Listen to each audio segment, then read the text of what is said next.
We are live. We about to get started, y'all. It's early, crack of the motherfucking dawn. We up with the Roosters as always on the Flow Show No Filter. So let's get it started. We about to bring our audio guests in here. The thoughts, views, and opinions shared on the Flow Show No Filter are for education and entertainment purposes only. I am not a professional. I am just good.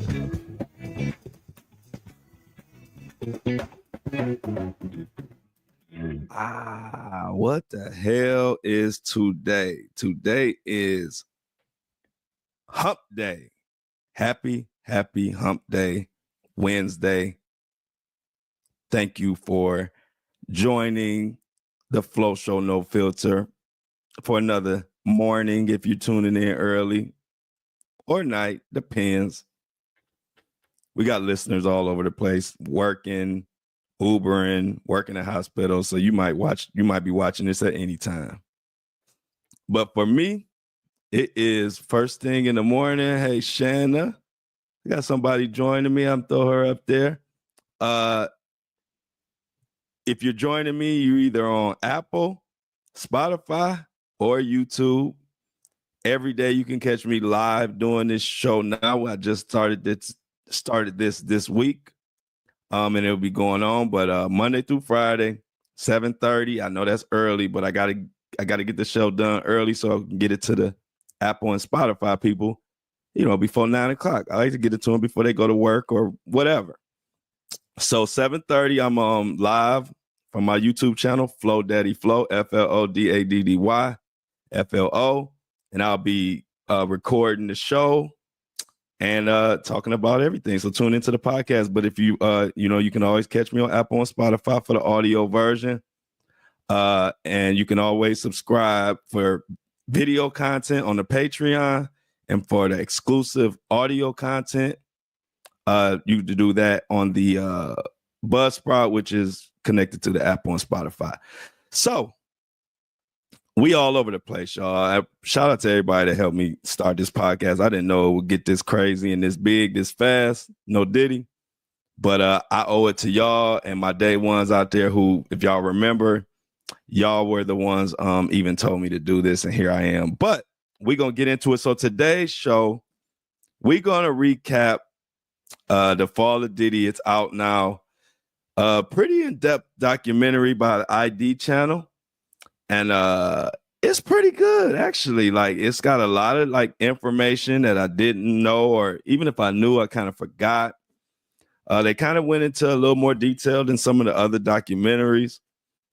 And so I'm going to have a panel this weekend. If y'all know, we had a panel last time to discuss the making of a bad boy or whatever. We had fun. I think we did that on Saturday too. So I'm going to have another panel this weekend.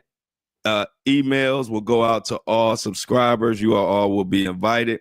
So to all the subscribers, look forward to an exclusive invite to the panel this weekend where we're going to talk about this documentary.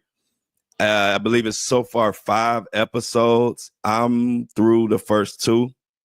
So today I'm going to talk about the first 2 episodes. I mean, what they covered in the first 2 and go over that. But y'all, before I get into that, I'm going to tell you the theme in a second. But before I get into that, I got a little quick rant.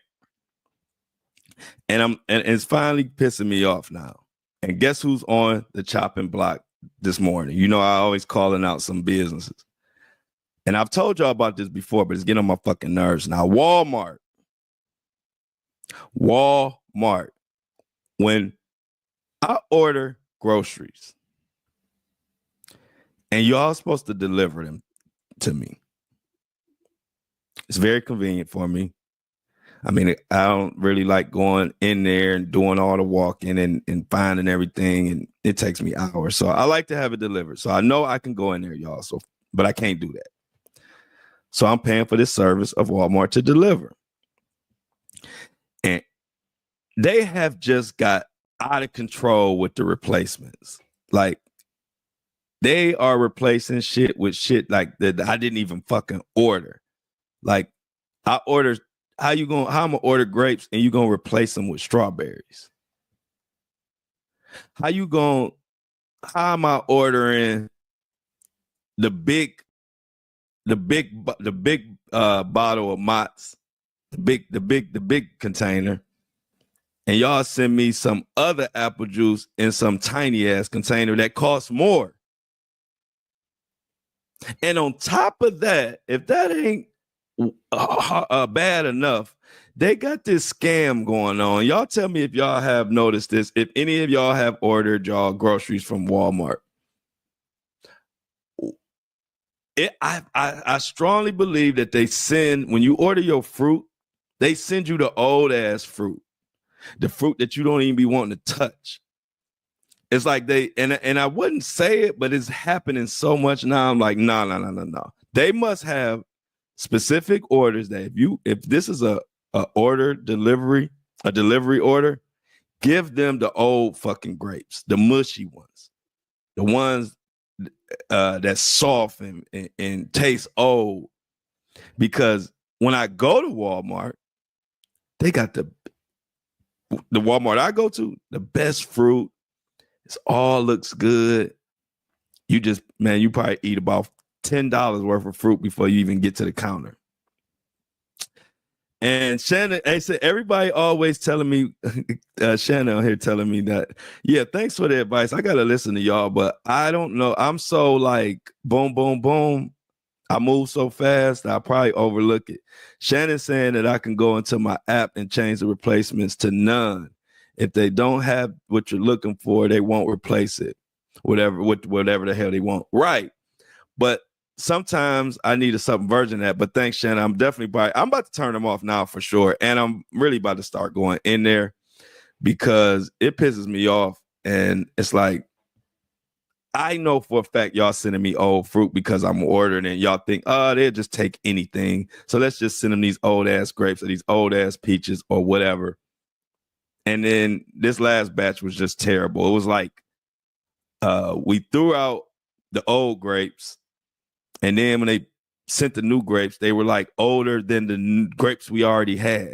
Just fucking bullshit. And not to mention, before I get to the puffy shit, Diddy, and I didn't know eggs is like $12, $14, $15 now. Did y'all know that? Like eggs is like fucking $15. Like I ain't even, like if you don't pay attention to the prices for about a few months, you'll look up and shit is like 3 or 4 times what you thought it was. So just throwing that out there. Walmart, y'all need to get y'all delivery shit together. Y'all is terrible.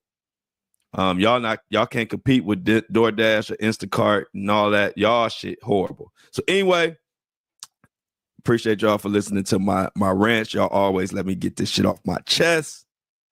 And a big fuck you goes out to Walmart. Don't send me no more old ass grapes. And some about them old grapes send you to the bathroom faster, but that's a whole nother episode. I'll put old grapes in the same category as Taco Bell as far as how it make you run to the bathroom. But anyway, let's get into this fucking Diddy. This actually is a good documentary because you know they're coming out with a Diddy documentary every 5 minutes. And it's so much of the same info being regurgitated. But this documentary actually went into detail about certain things. It's not rushed. Like I said, it's 5 episodes. Now I'm only on episode 2, so I don't know if they're gonna add more episodes, but as right now, there's 5 episodes. And let me tell you what the theme of this documentary is, and you need to check it out. But I'm gonna give you a nice recap. The way only I could do it, right? So let's get into this. Now, the theme of this documentary that you learn really fast is that Puffy Diddy, Mohawk Diddy, whatever you want to call him, has a crazy, insane temper that he never got help with. And the combination of that huge temper, becoming a millionaire at 19 and literally never held accountable. They caused a person to just be this monster, not being held accountable, being a millionaire, and also having a huge temper that might have came from when you were a kid. I don't know. They say he was bullied. I'm gonna get into all of that. But the theme that you could tell that this documentary is trying to show is that Diddy is the example of a crazy, fucking insane temper that he never got over. And it was never checked. He was never held accountable. And that's why we are here with him in prison. And what do you call it? The trial is going to be during Cinco de Mayo. And that's why we're here. Because see, if Diddy would have grew up in my household, he wouldn't even be in prison right now, because he would have got his ass whooped so much as a kid for doing shit he ain't had no business doing. That shit would have been checked.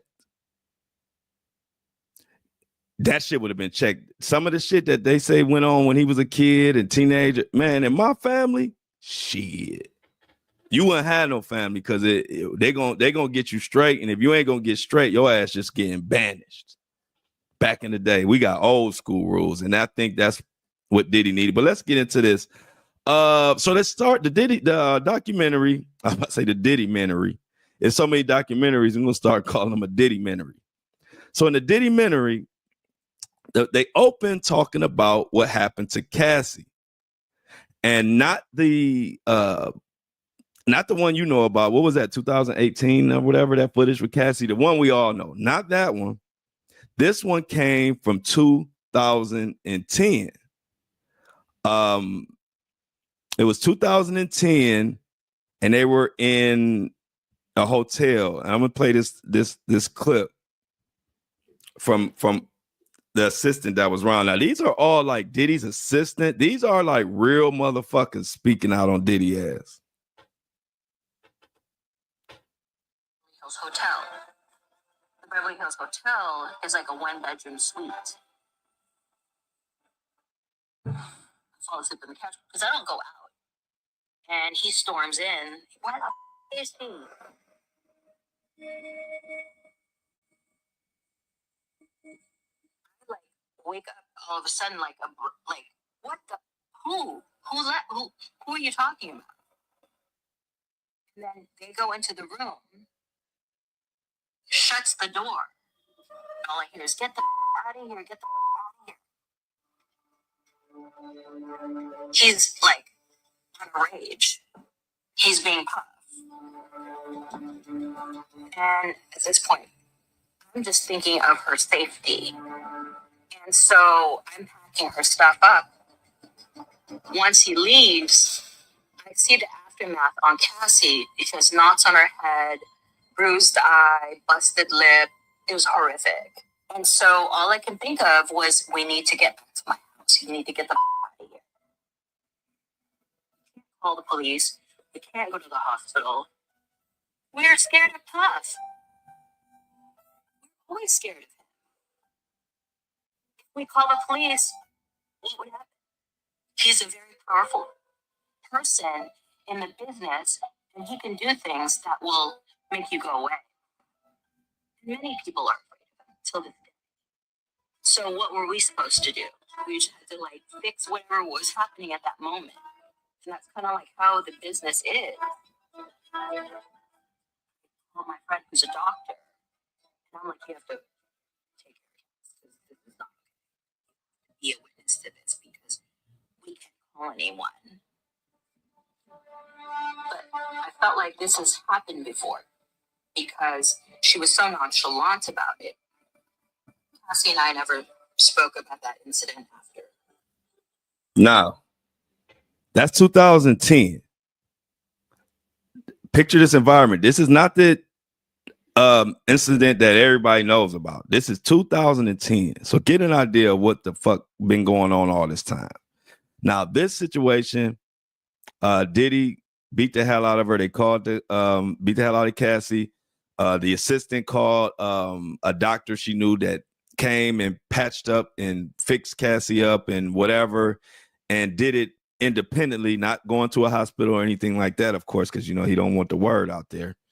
And so yeah, this is another incident displayed in this documentary that just shows his rage, and it shows again a crazy temper with no accountability. And here we are. Now, they go on the documentary to go on and talk about the Vibe editor. We talked about that on the other episode. The Vibe editor said that it was never their common practice. They didn't let any artists see the proofs before they would come out. So like Diddy did a cover for Vibe magazine, and what happened was Diddy wanted to see the cover before it was put out. Well, that was against the rules. And Diddy didn't want to go for that. So this is a woman. So Diddy threatened her, sent man to her, threatened that she would be dead in a trunk because she would not show him how the cover of the Vibe magazine looked before it came out. Now, it's so much shit wrong with this, but the main thing that really gets me is any man that threatens bodily harm, threatens to kill, or any of that with a woman is just frankly a bitch. And that's just plain as day what it is. I don't care who get mad about it or who don't care. I'm from Cleveland, and that's a bitch move. Now, nobody, I don't care who you are, you're not tough threatening a fucking woman. Like, at all. And I don't respect it, and I don't give a fuck who don't like that, because ain't nobody gonna check me. I've been on this earth a long time, and I've been saying exactly what the fuck I feel from my heart my whole life. And ain't nobody shut me up yet, and ain't nobody gonna shut me up, because right is right, wrong is wrong. I don't play no sides. I just keep it real. We not honoring or respecting nobody who think they can talk like that to a woman and this and that. Like, ain't nothing tough about that. I don't know what to say. So just when I see this, and it ain't just Diddy, it's just any guy. Like, it's like it's like, what you think that's tough, or you think that's, I don't know. So check out what this lady was saying about the Vibe magazine stuff, and I'm like, this is ridiculous. Recently come to realize the members of the staff at the time was that he had actually, in the days before, come up to the Vibe offices with two tough guys looking for me in order for my safety and in order for the magazine pages to remain intact. Shuttles from office to office until the coast was clear,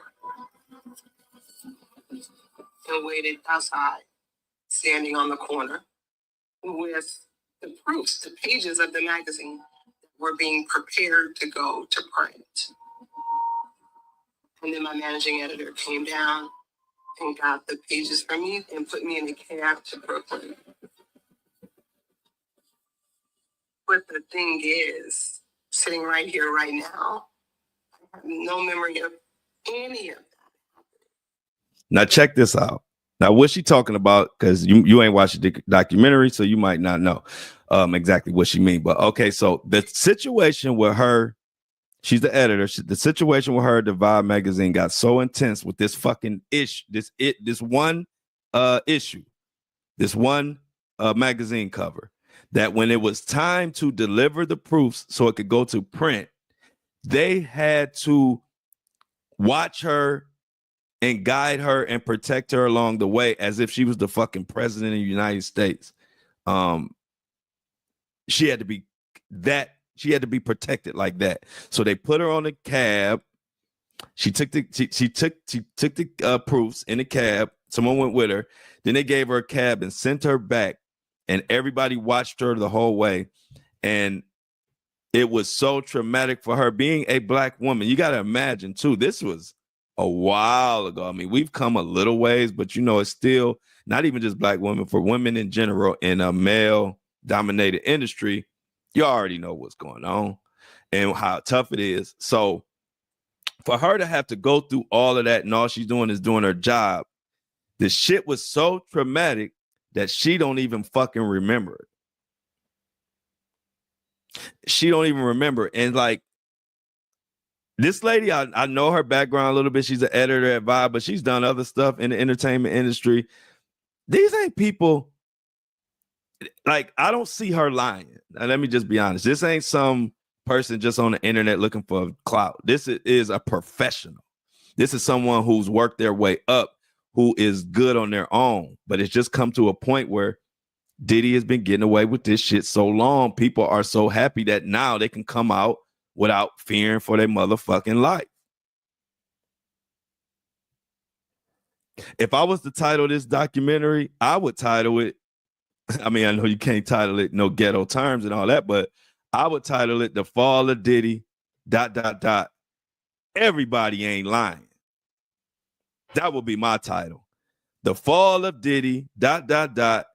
Everybody Ain't Lying. So then they detailed the Vibe magazine. And like I said, you see this theme going on. Big temper, big money, big power, no accountability.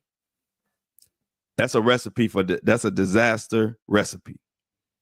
So they say this came from him growing up and being bullied, and Diddy was spoiled. So a lot of the kids in the neighborhood would just take shit from him. And so they saying Diddy built up this,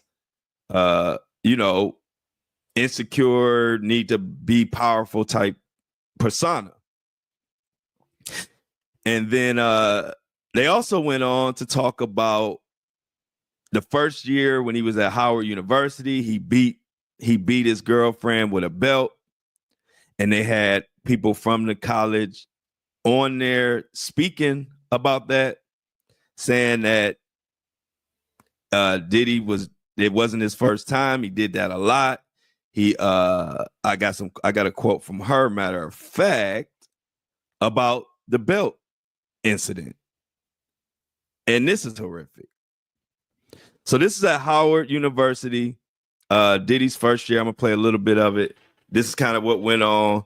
So this is the pattern. Like, this girlfriend is previous to the next one I'm gonna talk about, Misha, which is previous to Kim Porter, which previous to Cassie. But they all have stories of getting their ass whooped by Diddy. And that's what's important to acknowledge. This event, honestly, is so vivid to me. The night began with me in my dorm room. We heard someone yelling and screaming. So we pushed up the window just enough to get a little idea what was going on. We saw that it was Sean Puffy Combs, a fellow student. And he was screaming, "Get your ass downstairs, come downstairs right now." And he had taken his belt off and he was whipping the wall. Mad, angry. They were connected somehow romantically. And when she came downstairs, timidly and scared and really not knowing what to do, he started beating on her, whipping her with that belt. She's taking it. We're involved because now he's abusing her. So we're yelling, "Get off of her. Stop hitting on her. Leave her alone." He's yelling back, "Mind your business. Mind your business. But we're yelling for her. Leave her the alone. Pushes her back into the doorway of the dorm. Now, after beating her and doing all this stuff, he is no police were involved. They say Diddy left. They said they were kids, didn't know no better. They think back, you know, in college, they think back they should have called the police. They should have did this. They think about a lot of shit they should have did and could have did. And they didn't do any of it.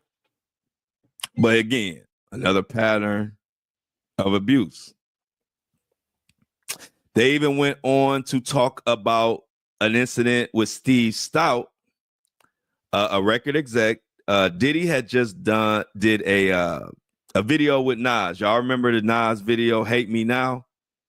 So they detailed that incident. A lot of us knew about it, but we didn't know some of the details of the aftermath of it. And what happened was Diddy did a video with Nas called Hate Me Now. And in the video, they were depicted as Jesus on the cross being crucified and beat down by the public or society or whatever.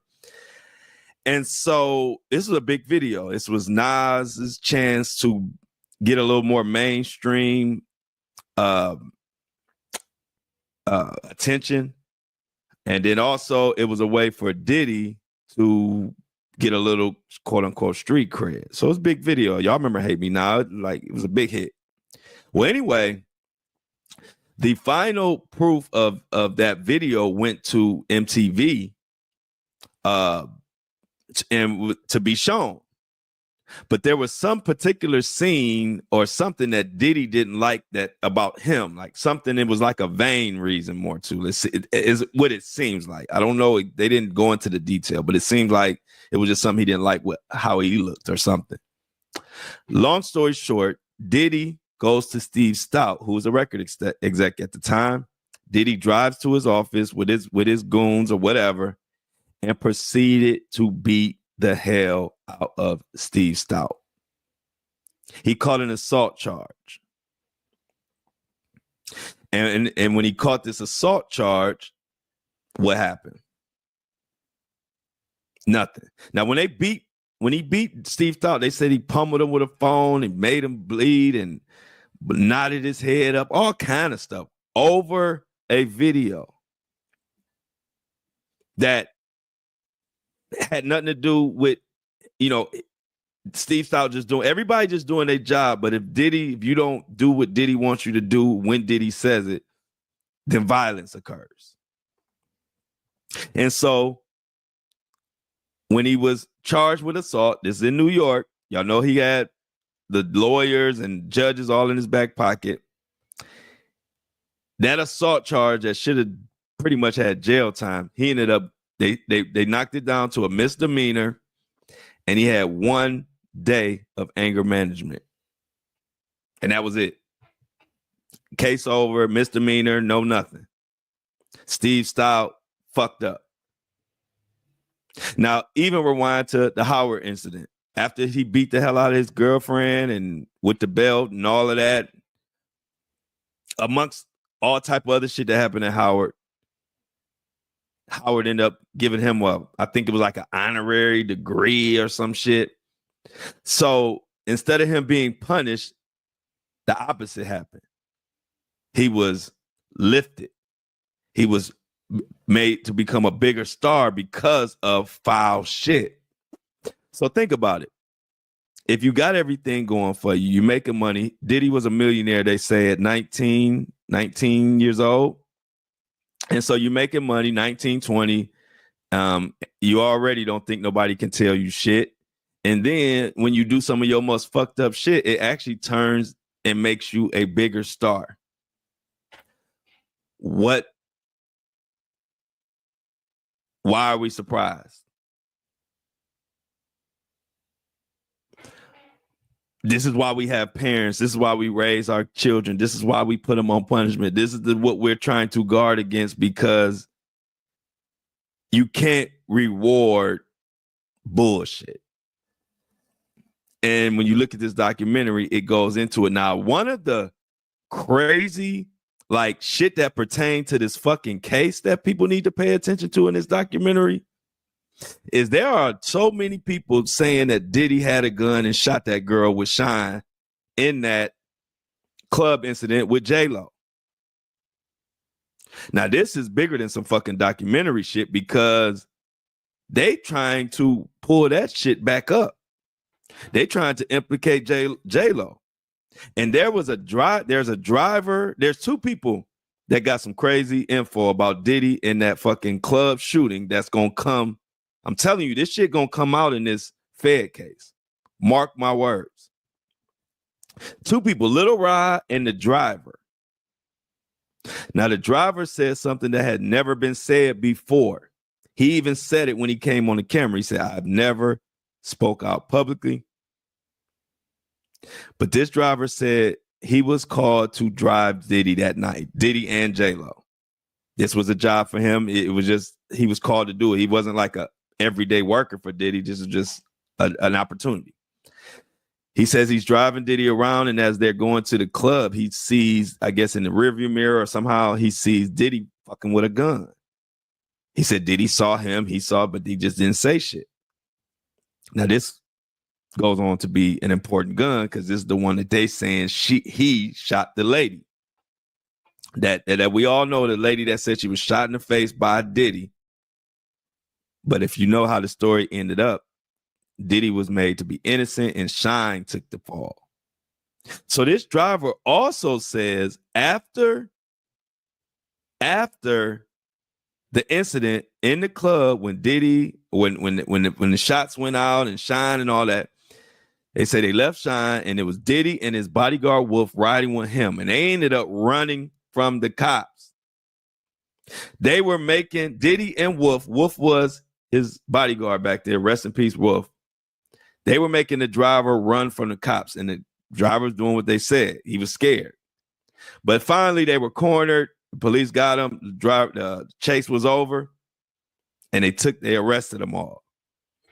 Now, when they get arrested, the driver says, Diddy says, under his breath, I will give you $50,000 to take this gun charge. $50K. And when the dude wouldn't take that, he said Diddy offered his $300,000 ring. Yeah, his $300,000 ring. He said he could hold that for collateral. So here he is, same thing. Violence, money, no accountability. And then what happened, if y'all know the case, Diddy got out of it, innocent, lied, saying he never did anything when everybody know he was the one shot. He shot shots in the club, and Shine was a kid at this time, a young kid just signed as a rapper with Diddy. He ended up going for 10 years. And so we see again another, what do we say? From the area of the melee towards the door. See them reaching their waist. To tell my friends, oh my God, let's go. Watch out, something's getting ready to go down. Just as I turn back and I look at them, see them both holding guns, and God said to me, be still, you're about to get hit. And I just see the muzzle flash.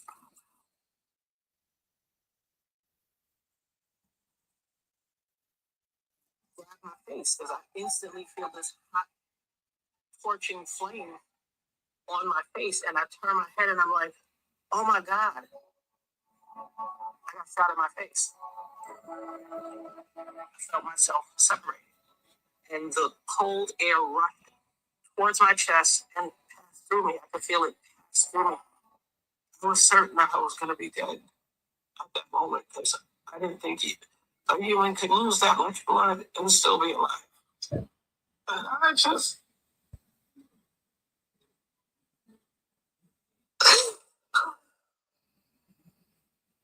I knew my life would never be the same again. Another life ruined. That's the young lady who said And she would say this from the beginning. Nobody believed her. She said Puffy was the one who shot her. And nobody believed her. And so to the people that say, and this is a perfect opportunity to say this too, to the people that say, why didn't y'all say stuff, or why didn't anybody say nothing back then? People did. And a lot of y'all motherfuckers didn't believe them. So anytime y'all, I see that, it pisses me off, because we have people who've been saying this shit since the 90s. Nobody believed them. And now they're getting some type of justice. And now we have assholes that be in the comments or just wanting to be contrarians talking about, well, why y'all didn't say nothing then? Why y'all saying something now? Motherfucker, because y'all didn't believe them then. They did say stuff. This lady right here was saying since this happened 20 plus years ago that Diddy shot her in the face. Nobody wanted to believe her. Now they believe her. So let's stop with that. Why didn't anybody say nothing then? Because people was saying shit then, but wasn't nobody believing it. And on top of that, Diddy had the whole fucking system in his back pocket. So what the hell you gonna say? So we go on. That's one person implicating Diddy.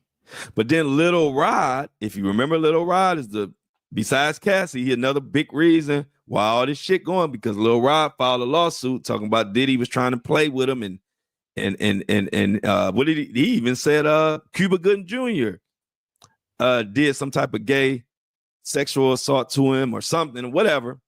But Lil Rod says Diddy told him that he shot somebody or shot a lady in that club with Shine. And Lil Rod, he can tell you himself. With Puffy in 2023, he mentioned once that he shot a person in the club when J-Lo was with him. He said he's done a lot of things before, and sometimes he can be a person over-exaggerate. It's not okay. He's talking that stuff. He's been sipping juice or whatever it is. But then I told somebody that, they said no. That was a situation that happened. So that's him basically saying Diddy told him that he did that. Come on, y'all. This shit is crazy. And like I said, everybody ain't fucking lying. And like a lot of this stuff is police report. There were arrests, there were cases. It's just that all this shit was thrown out or slaps on the wrist. But damn, when you look at it, it's almost like, y'all know my favorite saying, every 5 minutes, Diddy was doing some bullshit. Now I'm just on episode 2. And I'm not even talking about every single thing that they talked about in those 2 episodes, because I would be here for hours and hours and hours. I ain't trying to hold up y'all time like that. But this is just episode 2, and I ain't even got through all of the incidents. There were people who knew a lot of stuff about the freak-off parties, right? And they said at that time they couldn't cover shit or say shit because they would get blackballed, harmed, deleted, whatever. So when you look at it, you say, there's no fucking reason anyone should be surprised.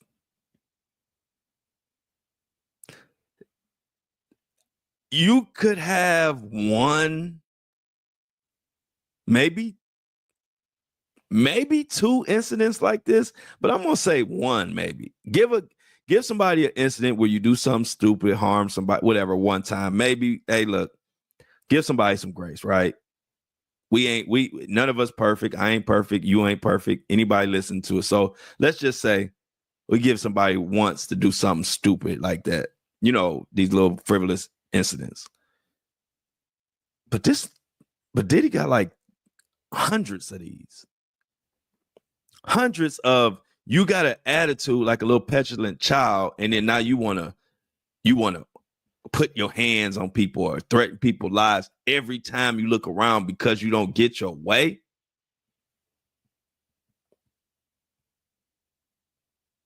Like I said, it's deeper than even this case. It's just like, it's really crazy to realize when you realize how much shit people went through trying to make it, trying to work hard. If you got to bust your ass to get a record contract. And so what people don't realize, you have to bust your ass. I've been there. Bust your ass, sacrifice your life, sacrifice holidays. Shit, when I was grinding to get my record deal, shit, it was Christmases and shit. I was by myself in the studio, me and my producer. When I was the type of person, I was with my family. We had candlelight dinners on Christmas. We were real close. But during my grind of grinding myself up to a record deal, man, I sacrificed everything. And I'm telling you that because, so as a woman, you do that same thing of what I just talked about. You sacrifice to get somewhere, and then you run into a guy like Diddy. Now, people don't understand why that woman didn't say anything. Well, I don't know if you've ever sacrificed your whole fucking life for something, but when you sacrifice your whole fucking life for something, sometimes you'll let some shit slide because you're trying to get to your goal in which you sacrificed your whole fucking life for. I think that's hard for some people to understand. But I've been there, so I understand what it's like to sacrifice your whole life. And people think that it's so easy to just sacrifice your whole life, start making a little headway, start making a name, and then you're going to throw that all away because this guy touched you inappropriately or whatever. Now, of course, we all say, report them, call the police, all of that. Of course, it's bad. But you didn't put that work in that person has to throw everything away for in order to get justice. So it's easy for you to say, hey, just tell, just do this, just do that. But you got to understand, a lot of people not willing to throw away that work. And that's what's happening. And that's what Diddy preyed on. This is from men and women. They talked about a girlfriend named Misha in the early days. This was the bad boy days. This was the very, very beginning of Bad Boy. And Misha was the one who picked out, made Lil' Kim's, gave her style, styled all the artists. But Misha was actually Kim Porter before Kim Porter. Misha was actually Cassie before Cassie. And what I mean by that is Diddy has altercations which are backed up by police reports and shit where he beat Misha's ass. He beat her ass and put his hands on her and stuff like that in front of her family members one time. She was holding the 2-month-old baby. Now, unless I missed it, I'm not sure if they were saying that 2-month-old baby was hers and Diddy's or just hers, but I'm guessing it had to be hers and Diddy's. Y'all let me know if y'all know anything about like the details of that. I'm gonna have to look into that. But anyway, she was holding a 2-month-old baby and Diddy is pushing her and threatening to take her baby and saying she'll never see the baby again. Just all kind of shit. And everybody around the situation said Misha was a hard worker. She styled Lil' Kim. She styled all the artists. She was a sweetheart. And they said Diddy just tormented her. And again, this is backed up by police reports, police statements, and everything. Then we go from Misha to Kim Porter. They detailed times where Diddy would see Kim would be in the club having a good time with her friends. You know, Diddy was running around doing God knows what with God knows who. So him and Kim Porter even would be off and on. You know what I mean? So this would even be a time where they weren't even technically together. And a friend said Kim was in there having a good time. Diddy goes in there and embarrasses her in front of everybody, cussing her out, telling her to get her ass home. She shouldn't be out, and would do shit like take her purse and just dump the shit out in the middle of the VIP. Just to embarrass her. This nigga a lunatic, y'all. That's like, imagine being tormented like that. Imagine. And then you go from Kim Porter to Cassie. See, money, power, with no accountability, that pretty much equals the devil. And I ain't talking about just Diddy. I'm talking about many motherfuckers. Too much money and power with no accountability equals motherfuckers getting hurt left and right. And before I continue, let me stop right there real quick and shout out my subscribers of the day. Today I have one honorable mention. Gina Brown. Blessed with Angels is her nickname. Gina Brown, thank you for the subscription. Thank you for subscribing to the podcast, which is now on YouTube, Apple, and Spotify. And for the subscription, you get access to all the exclusive content on my audio version. I appreciate it, and it helps keeps the lights on. And I don't know what to say. All I can say is thank you, Gina, for subscribing. She did a $3 donation, $3 subscription. And we love you for that. And anybody else, if you want to subscribe, please do. I appreciate it. And I keep the exclusive content rolling. And our panels, our weekend panels are fun. I love those. And we're having one this weekend for all the subscribers. I will send an email blast out, and we're going to kick it and talk about this documentary. Like I said, I still got 3 episodes to watch. This is just breakdown of 2 episodes. And really, I left a lot of shit out. So I don't want to tell so much that it's not enjoyable for y'all to watch. So it's plenty of stuff on there that I didn't even mention. But the subscriber of the day is who is the subscriber of the day? Subscriber of the day is Shannon Riddle.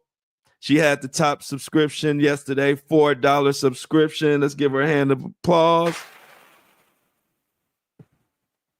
And let me give her some real claps.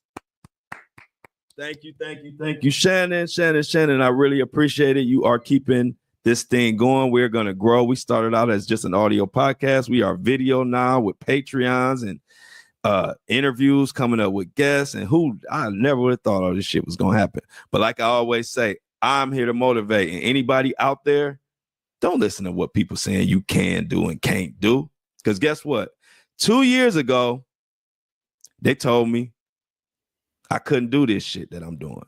2 years ago, they told me they said, what the fuck is he doing? How can he go from real estate to he think he gonna be a content creator? But guess what? 2 years ago, they was asking me what the fuck I was doing. And now today they asking me how the fuck did I do it? And I don't say that to brag, because I don't give a fuck about bragging. I don't do nothing to show off or none of that. I do shit that I like to do and stay real. But what I do like to do is motivate people out there that have dreams that are working towards it. Because one of my pet peeves is I hate people who always want to stand on the sidelines and tear down people for chasing what they want to do or their dreams or what they're going to do in their life. And I don't like that shit. So use me as an example of you could do that shit, and also as an example of telling them motherfuckers to kick rocks. Because just like I always tell my son, long as you got a plan, you the man. And the only reason they bothering you and your plan is because they don't have a fucking plan. And that's what I want y'all to remember. I don't care what you're trying to do. I'm in podcasting, influencer. That's my lane. But whatever you're doing, if you're trying to start that nursing situation, you want to be a nurse, you're trying to get into that, you're trying to do home health care, any of that, I don't care what you're doing, you can do it. And that is the main goal of what I bring to the table. Yeah, we talk about stories, but I also want to make sure and motivate my people because I do it for the dreamers.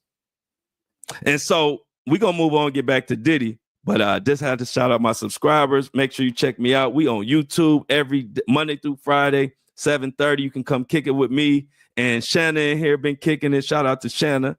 And we just have a ball. And if you can't catch the audio on Spotify and Apple and some other places. Also, I want to read we talked about the boycotting before I get to the rest of this Diddy shit. I like to read my fan mail because, like I said, this is not only a voice for me, this is a voice. I'm a voice for y'all. Like, it don't matter. Y'all might say some shit that I ain't even talking about. But if I feel like if you feel like it needs to be heard, go ahead and drop it in the fan mail. Now, I talked about the boycotting Target. If y'all know, a lot of minorities and women, a lot of them are boycotting Target because they dropped their DEI. And I talked about that, gave you the pros and cons and what to look out for and shit that they're not telling y'all and shit they are telling you, and just broke it down. Well, I had somebody who wanted to speak on that and they did it in the fan mail. I'm going to read it to y'all. And this is what this person says from Detroit, Michigan. Instead of boycotting Target, you should have been paying attention during the presidential race. You know who told you exactly what he was going to do. If he became president. So basically, she's saying that the person, Trump, who told you what he was going to do before he even became president, and people still voted for him. This person goes on to say, you picked him, you voted him into office, the American people picked him, now you must pay the price. Peace. So, like I said, it's just one of a person that put that in the fan mail. And anytime you want to speak on anything, and I know how it is, sometimes you just want your fucking words to go out. I tell my best friend all the time, I like the fact that I get to just vent on shit for real. That's one thing I like about my job and what I do. And so same thing to y'all. I know sometimes some stuff get talked about and you just want to say some shit loud. Well, go ahead and put it in the fan mail. And if I can get to it, I will read it on the show. So let's continue. We got about, oh shit, we damn near done. This time be flying with y'all. I tell you, I am not bullshitting. It's my favorite time of the day. Is I get to kick it with y'all. I like that we got this. I got it set up on YouTube now, so some of my people can come in here and kick it with me while I'm doing this. Now I ain't so lonely. And so let's finish this Diddy documentary. And like I said, I'm gonna do probably some more breaking down. Maybe, I don't know, if after I watch it, see if there's some more breakdown need to be done. I might release it as exclusive content, but I know for sure we'll have a panel this weekend. And like I said, subscribers will be invited. And so at the end of the day, like I said, the theme of this documentary was Diddy not being held accountable and all the shit that he got away with. And like I said, I'm only on episode 2. It's 5 there now. So check it out. The Diddy documentary is called The Fall of Diddy. It's on ID. And one last thing I wanted to get to before I get out of here on this Diddy documentary.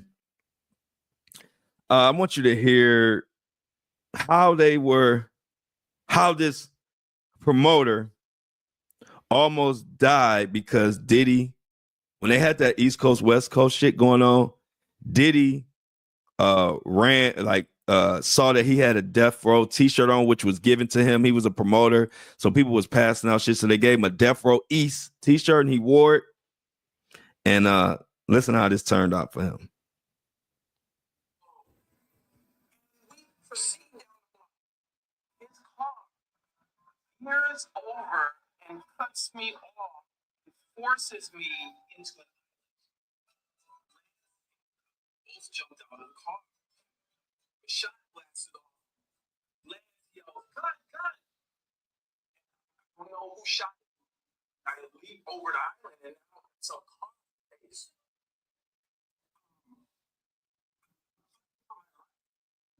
All I know is I need to get away. So I'm driving, I'm going down a one-way streets, I'm on the sidewalk at one point. It's a high-speed chase going on.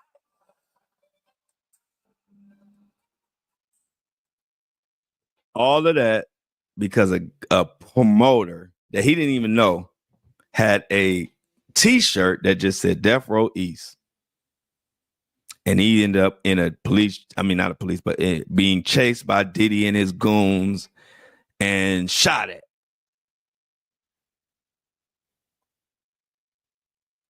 This, all I'm gonna say is Diddy guilty of whatever the fuck they said he did. Him and his 1,000 bottles of baby oil. I'm gonna have to go ahead and get the fuck up out of here, y'all. But I appreciate y'all. Shout out Shannon for keeping me company this morning. Heck, I like some of your comments. Great comments. As always, we're gonna be right back tomorrow for Thirsty Thursdays. Make sure you got your water ready. And we'll be back here on YouTube at 7:30 a.m. Eastern tomorrow again. And 8:30, between 8:30, depends on how long it takes to upload, but about 8:30 on Apple and Spotify with the audio version. But you know what it is, y'all. I'm gonna go on and wrap it up right the fuck here on this Fall to Diddy recap. Check out the documentary on ID so that if you're in the panel this weekend, you'll know what the hell you're talking about and we can have a discussion. I don't think YouTube can hear the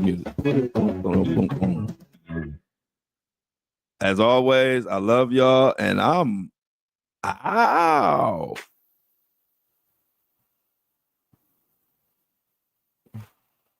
We just wrapped up the show, y'all. What's up, Felix? Boat right.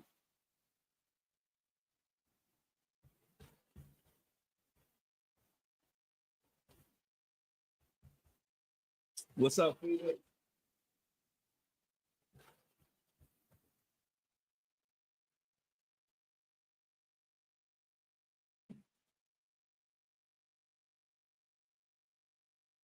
What's going on, Boat right?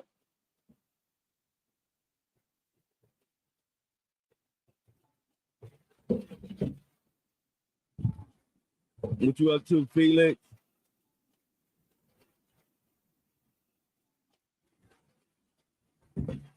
We definitely wrapped it up for the day. And we about to get up out of here, y'all. Appreciate y'all. Just watching, catching up, Felix. Yeah, you missed me. We here at 7:30, Felix. So check me out. I'm about to get up out of here. I appreciate the support. And you can watch the whole episode now. I'm out. Felix. Big dog.